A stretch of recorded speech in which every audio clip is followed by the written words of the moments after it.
Dave Bush here at the 40th anniversary of the I&I Historic Farm Days in Penfield, and the featured tractor today is Case, and we've got Remer Schutz. He's, I would say, one of the most expert person when it comes to Case. No.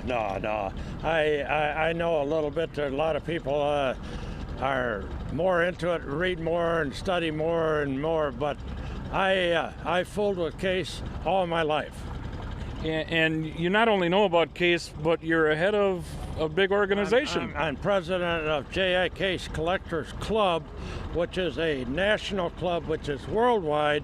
We have members in Australia, New Zealand, France, Holland, Belgium, Germany, all over the world. 2,300 members. And our members get 4 magazines a year, and we go to 2 shows a year. We have a spring show and a summer show. And next year, we will be in Albert City, Iowa, and it will be the 175th anniversary of Case.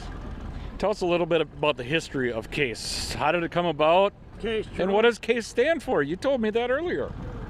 Case, C-A-S-E, right there. This is just a joke my dad came up with, but it C-A-S-E, can't afford something else. That was my dad's joke. The neighbors would, Jerome Case came from the East Coast to Wisconsin and started building thrash machines.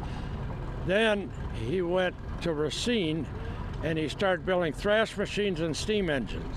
And Case sold more thrash machines and steam engines than any other individual company. There was a lot of other companies, but they sold more than any of the other companies. Then they got into, after the steam engine, they got into the gas-fired tractors, or before that it was distillate and gas, because distillate was a couple cents cheaper than gas. You would, like this tractor right here has 2 gas tanks on it, and you would start it on gasoline, and when it got warmed up, you would switch it over to distillate because it was a little cheaper, which is like kerosene. But and then they just kept building and building and building, and then they got into diesel tractors and right on down the line as it went on. But like this cross motor is like a 1918.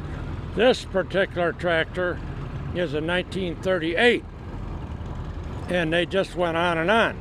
But the gray, they had green and gray in the cross motors, and then they went to all gray until 39, and then they went to, they called it Flambeau Red.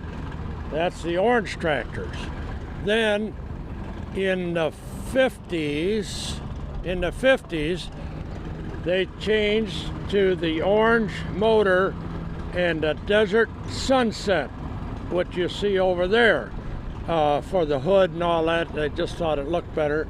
And every time they changed the series, they changed the color. In fact, there was even, when you got into the big 4-wheel drives, they had white on them, and they just kept changing and this particular tractor is on steel, and it had lugs, which we took off because you can't drive it around here. But lugs to rubber tires to on and on and on. It just goes on. How many tractors do you own yourself, and how many do you have here? I only brought this one today. I've got way too many at home. I've got about 70 with a lot of implements. And did you get a chance to look at all the tractors on display yet here? No, I haven't had a chance yet, but I will before I leave. I'll guarantee you. I'll check them all out. There's a couple big ones back there, I'll tell you that much. No. In fact, I'll be over at the tractor pull too, watching that. But Remer Schutz, big shot with Case worldwide.